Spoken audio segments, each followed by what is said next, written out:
What is the name of the village? Uh, the name of this village was Basar at very ancient time. Okay. Now it is called as Basantgarh. So, ये असल में पहले बसंतगढ़ नहीं था, ये बसार नाम था इसका. Basar.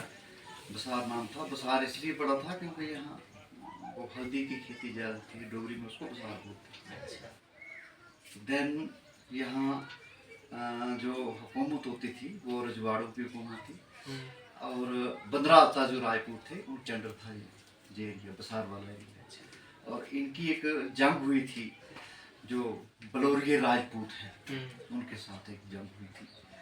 और उस जंग में एक बसंता नाम का जो वॉरियर था उसने काफ़ी रोल अदा किया और बाद में उसी को ये एरिया जो दे दिया गया और उसी के नाम से यहाँ बसंतगढ़ पड़ा. बसंतगढ़ के किले बने. तो ये किले आज भी हैं. किले आज भी हैं. हालांकि काफ़ी क्या लोग चाहते हैं किलों में वहाँ पे देखने की क्या सब वहाँ किले किले भी दो तरह के मैं आपको क्लियर करता हूँ. एक किला गोल आकार का था जो कि इन रजवाड़ों से भी पहले का बना था. उसकी हिस्ट्री तो मेरे पास नहीं है. लेकिन दूसरा किला जो है अष्टभुज है, यानी 8 कोने हैं उसके. तो ये बनाया था रामनगर के राजा ने. और ये किला ये था कि जो इस किले को जीतेगा वो ही इस बसंतगढ़ पर राज करेगा. तो जब यहाँ इसकी हुकूमत हो गई जमवाल राजपूतों की रामनगर में, उससे पहले जहाँ राम सिंह जी वो बसंतगढ़ आए थे. तो जब इनकी हुकूमत हो गई तो इन्होंने बसंतगढ़ की जो राजपाट था या यहाँ का जो वो रेवेन्यू वगैरह इकट्ठा करना था वो इनकी जिम्मेदारी जहाँ के जायदार थे वो मदोटू खानदान से थे. उनको परिहार भी बोलते, उनको दे दी थी. तो वही इसकी देख रेख करते थे. इस एरिया की वही जो मदोटू खानदान है उनको परिहार बोलते थे, वही देखते थे. वही यहाँ के समझो रजवाड़े थे इस एरिया के. तो ये किले हैं, इनकी हिस्ट्री है. यहाँ चूँकि जो जंग हुई थी देन यहाँ के जो एक तोफ होती थी जो आज भी रामनगर किले में है. इधर की तोफ उधर ली है. इधर की वो रामनगर का जो वो है किला नहीं है, वो महल है. हाँ. महल के बाहर 2 तोफे रखी हैं, कभी देख लें.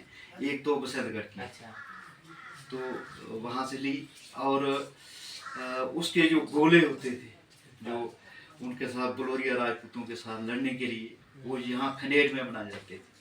और उनको बनाने के लिए उस वक्त के राजा ने, राजा राम सिंह और राजा सुचेत सिंह ने खासकर वो कश्मीर से कारीगर मंगवाए थे जो खनेर में लोहा निकालते थे और वो गोले बनाते थे, बड़े आकार के, छोटे आकार के और छोटे आकार के. तो वो गोले आज भी कई घरों में दिखाई देते हैं. और वो खानदान जो कश्मीर से लाए थे वो खनेर बस किए और कश्मीरी कहलाए. अब भी वो एरिया जो है वो कश्मीरी की है, कश्मीरी खानदान की. जैसे शेख है वहाँ वो दूसरे जो कश्मीर के मुसलमान हैं वो यहाँ बस किए हैं जो कश्मीरी कहलाते हैं. और जो बसंतगढ़ के मुसलमान हैं वो कश्मीरी नहीं है, वो कुम्हार हैं. कुम्हार. हाँ. वो बाद में कन्वर्ट हुए, कैसे हुए, लेकिन वो कुम्हार हैं, वो कश्मीरी नहीं है. आज भी अगर रेवेन्यू रिकॉर्ड में देखे जाएं तो उनको कश्मीरी नहीं लिखा जाता, कुम्हार लिखा जाता है. लेकिन जो खनेर के मुसलमान हैं उनको कश्मीरी लिखा जाता है. ये फर्क है. तो ये विलेज कितने साल पुराना है? ये हम जब बसार की बात करें तो ये पहले कहीं छोटे छोटे घर हुआ करते थे. वही जहाँ के जो रजवाड़े थे उनके घर बड़े थे, बाकी छोटे छोटे.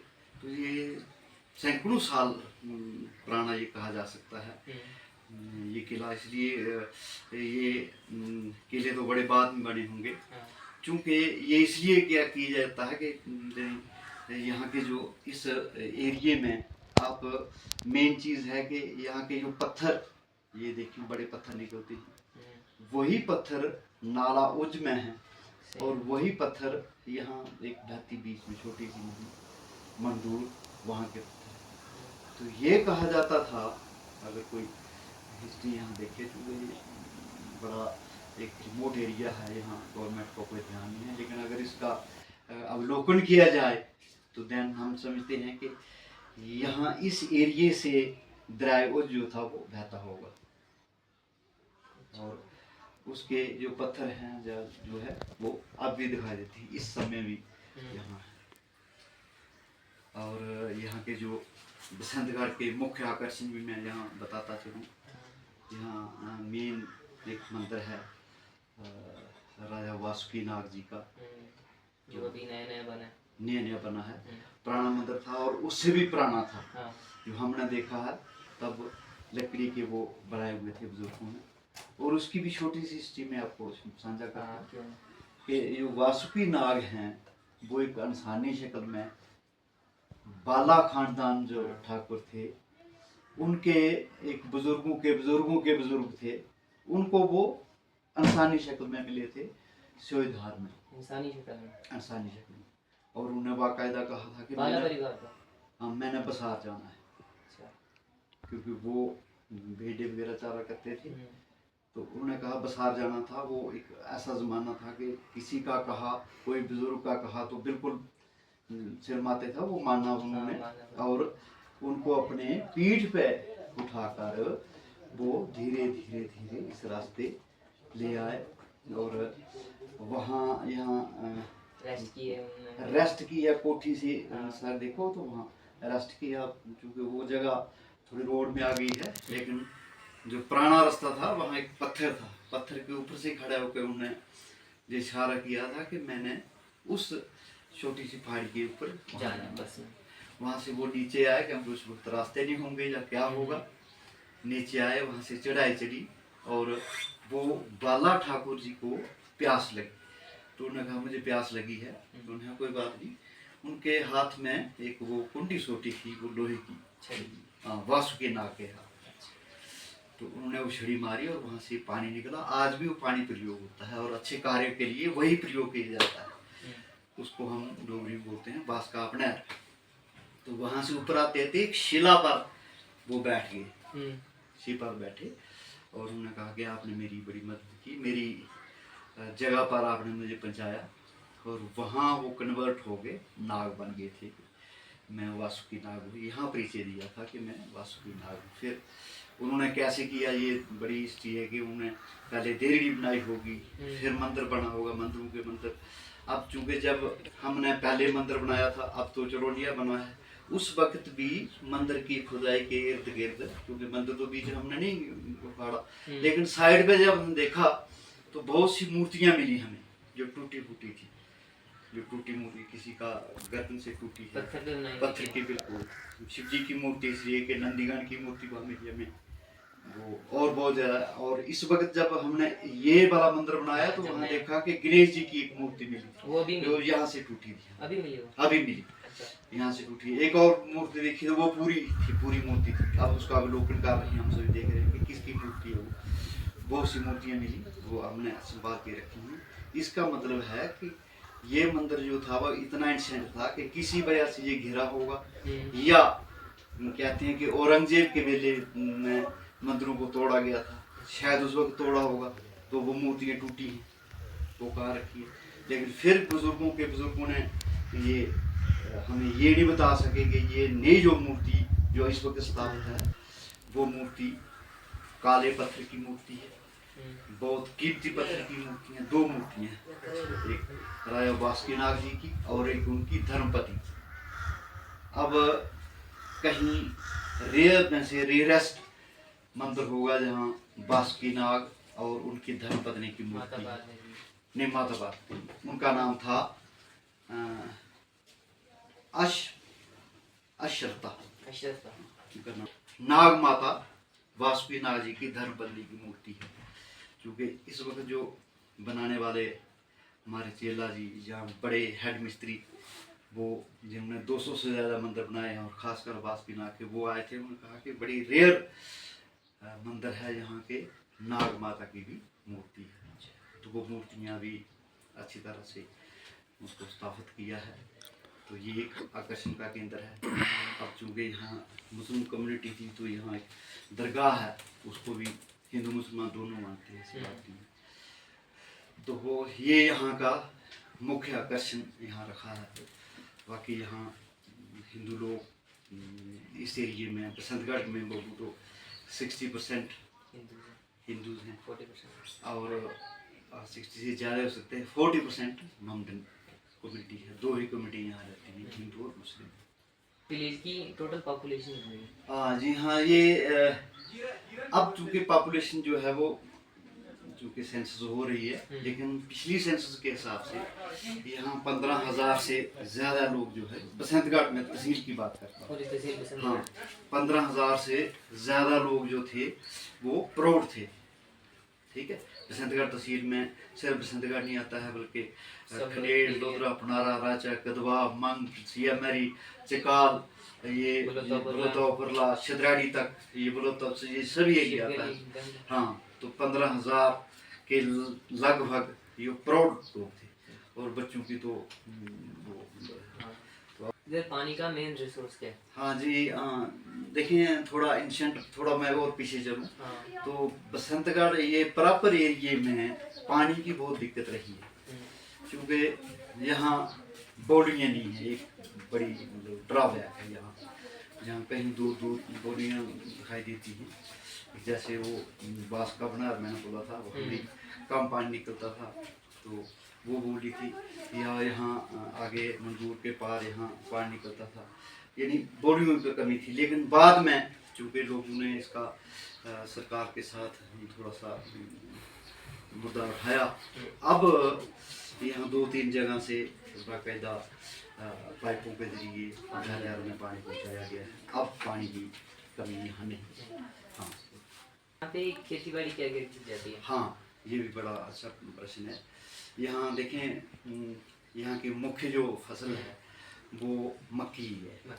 हाँ, मक्की में कुछ लोग गंदम भी बीजते हैं, लेकिन ज़्यादातर वो अपनी माल में वो खिला देते हैं, क्योंकि सिंगल फसल होती है। उस मक्की के बीच में राजमास यहाँ के काफ़ी मशहूर हैं। राजमास की खेती होती है। बाकी फल वगैरह, सेब जहाँ काफ़ी अच्छा होता है, और आजकल तो बड़ी अच्छी अच्छी वैराइटीज़ हैं, लोग बाग लगा रहे हैं। सेब होती है, कबानी होती है, आलू होती है, अखरोट जहाँ काफ़ी ज़्यादा होता है। हाँ, अच्छा अखरोट है। अब लोग इस तरफ जागृत हो गए हैं कि चलो बागवानी भी करेंगे। तो ये यहाँ की मुख्य फसल खेती जो है वो मक्की की होता है। तो इस विलेज में कितने स्कूल हैं और कहाँ तक एजुकेशन अवेलेबल है? हाँ, एजुकेशन का देखें, ये 91 में यहाँ हाई सेकेंडरी स्कूल बना। उससे पहले हाई स्कूल था, और उससे भी पहले यहाँ प्राइमरी स्कूल होता था बसंतगढ़ में।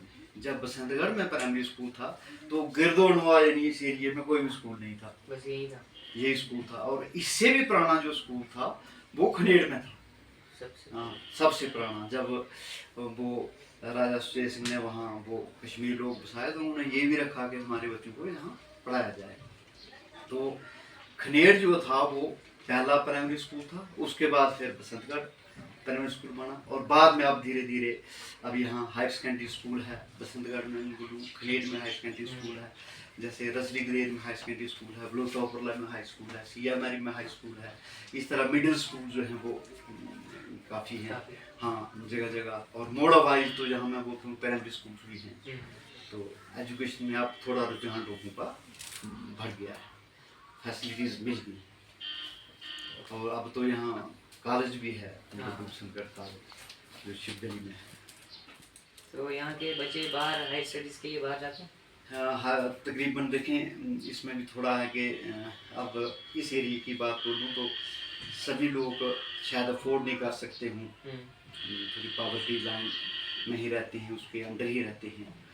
तो जो अफोर्ड कर सकते हैं डेफिनेट वो बच्चे बाहर भी जाते हैं और अच्छी शिक्षा कर रहे हैं, उच्च शिक्षा कर रहे हैं, और नाम रोशन कर रहे हैं। बहुत नाम है यहाँ, जो खासकर JKS किए जिन्होंने, या और अच्छे अच्छे अहदे पे पहुँचे हैं, यहाँ के बच्चे हैं, तो उन्होंने नाम किया है। लेकिन सभी बच्चों को बोल रहे तो वो थोड़ा मुश्किल है, लेकिन लोग निकल रहे हैं, फिर भी कोशिश कर रहे हैं कि कुछ ना कुछ साधन अपना कर अपने बच्चों को का इधर हॉस्पिटल वगैरह? हाँ, हेल्थ का यहाँ प्राइमरी हेल्थ सेंटर यो 90 के दहाके में बना था।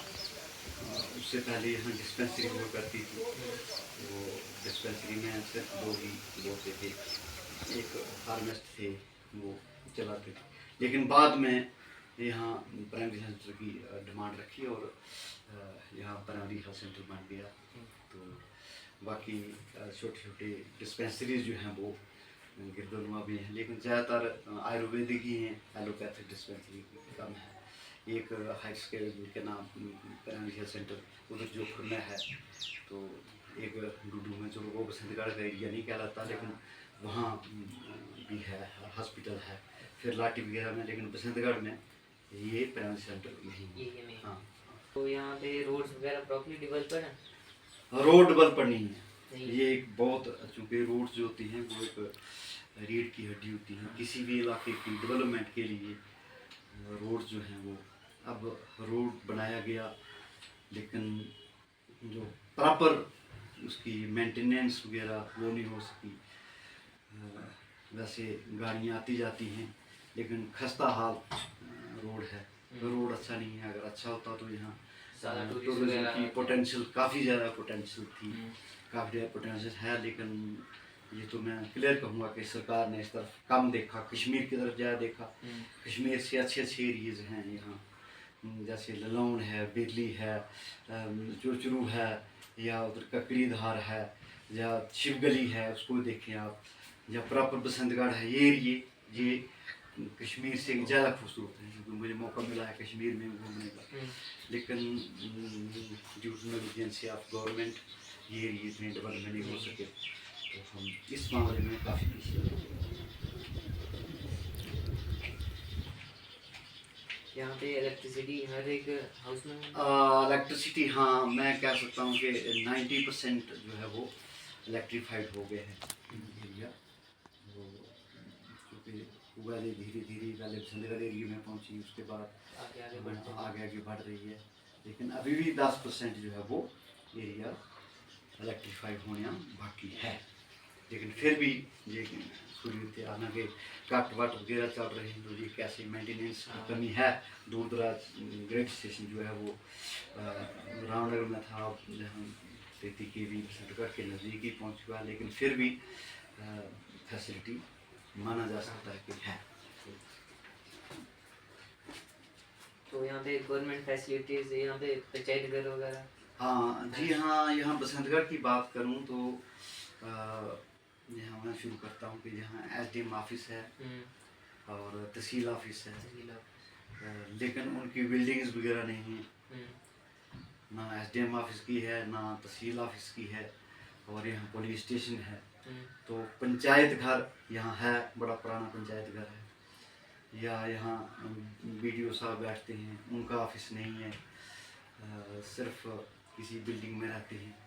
तो ऑफिस तो बराए नाम हैं, लेकिन अब उनकी बिल्डिंग वगैरह नहीं है। प्रॉपर लोगों को कभी इधर कभी उधर जाना पड़ता है। जैसे इंटीग्रेटेड चाइल्ड डेवलपमेंट स्कीम है, उनका ऑफिस मजूरी में है। जैसे तहसील सप्लाई ऑफिसर जो राशन वगैरह देते हैं वो मजूरी में है। हार्टिकल्चर वाला कहीं है वो।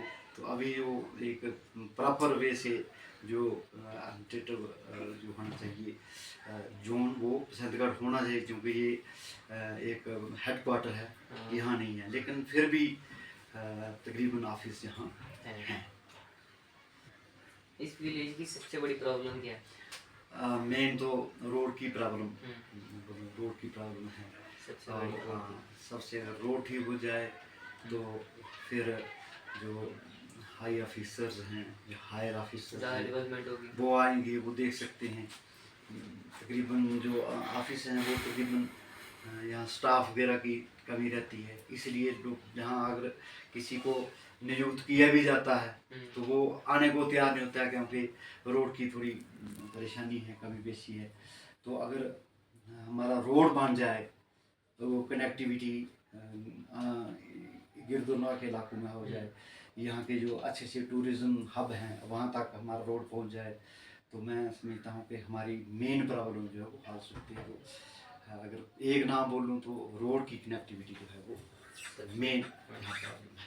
अच्छा, इम्प्रूवमेंट्स क्या चाहिए सबसे ज़्यादा विलेज डेवलपमेंट के लिए? हाँ इम्प्रूवमेंट्स। देखिए मैं बोलूँ पहला है कि एक तो रोड तो हो गया, हाँ। बाकी जो ऑफिस हैं उनके प्रॉपर मतलब ऑफिस के लिए बिल्डिंग्स जो है वो बहुत ज़रूरी है। जैसे हमें मौका मिला था, डिपार्टमेंट का अलग ऑफिस। मौका मिला था रामबन जाने का, तो वो एक मैंने देखा है एक ही बिल्डिंग के बीच कॉम्प्लेक्स है, वहाँ एसडीएम भी बैठता है, वहाँ तहसीलदार भी बैठता है, वहाँ टीएसओ बैठता है, वहाँ सभी हैं। तो अगर किसी कोई प्रॉब्लम हर सी एम से आता है तो कभी यहाँ अगर उसको टीएसओ से काम है तो पहले बजोड़ी जाएगा, फिर उसी दिन उसको अगर तहसीलदार से कुछ लगाना वो बसंतगढ़ आएगा। तो वो बहुत ज़्यादा प्रॉब्लम है। यूडी से बसंतगढ़ जो है कम से कम 20-25 किलोमीटर दूर है। अगर एक ही जगह वेल प्लान तरीके से एक बिल्डिंग में या एक ही एरिए में वो बनाया जाए तो लोगों को ज़्यादा सूरी होती है कि एक बंदा आए वो अपनी तकरीबन जितनी। Thank you, it was. आपका धन्यवाद और हमारी आशीष आपके साथ इसी तरह